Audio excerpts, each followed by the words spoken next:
With Coach Anastas here on WSBN TV.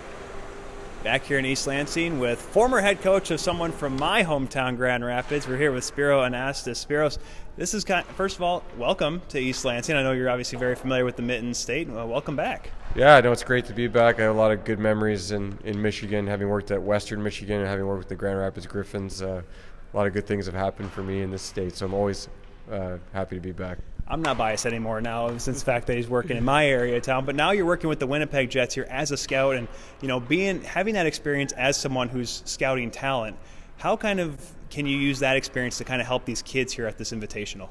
I think the biggest thing for me, and I talked about it yesterday during our practice sessions, is to make sure that they're keyed in on their details. So I tried to just share from my lens as a scout what I look for when I'm watching guys. And I work on the pro side, but it's the same thing whether it's pros or amateurs. You want to see guys that are doing the simple things and the right things consistently over a long period of time. So, simple things like stopping and starting, sticks on puck, tracking back and hunting pucks.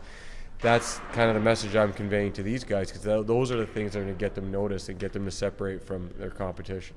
How is it trying to coach in a weekend like this? Because obviously you're meeting a lot of these kids for the first time. They're obviously meeting you for the first time.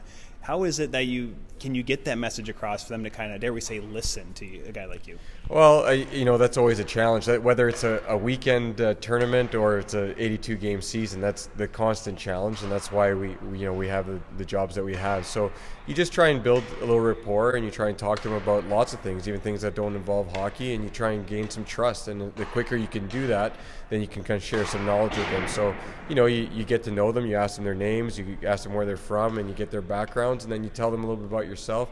And then that hopefully organically becomes a conversation of how you can help them. And when you start to listen and learn about players, then they'll listen to you a little bit more. And then you kind of have those conversations and just try and get them to recognize and identify themselves what they can do to be better players. So it's a process. And again, when you're in a short-term competition like this, it's a little bit on fast forward. But it's all about trust, I believe. And once you gain that trust, then you can start sharing those ideas of how they can improve as players. How much different, because you've coached at the professional level as well, like you said, scouting for an NHL team.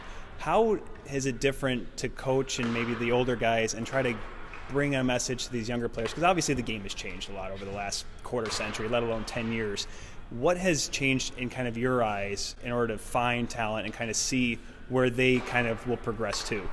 Well, it's interesting. Like, if you're comparing levels, I think at each level, if you have good habits and you do things right and you work hard, you're going to have success.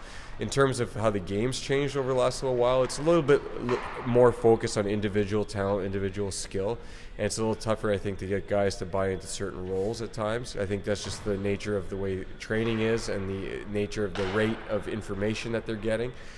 So for me, that's kind of the biggest challenge from going from pro to taking these young guys for a weekend, because they all want to skill it up, right? So I think that's how the game has changed, because there's a lot more skilled players than there used to be.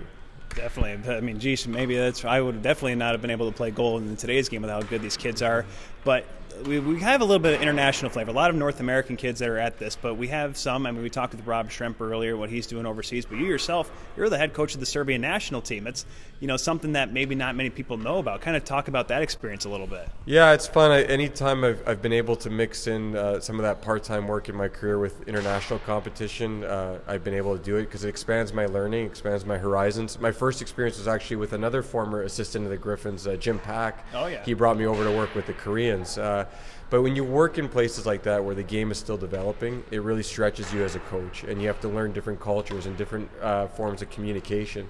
So while they might not be at the highest level of the IIHF rankings, when you come back and you start coaching these elite talents, you've learned how to communicate with different people. So it's awesome. In Serbia, they love to play. That's true love of the game. They don't get paid, but they love to represent their country. So it's been a lot of fun coaching their men and their U20s. But ultimately, it's a learning experience for me, too.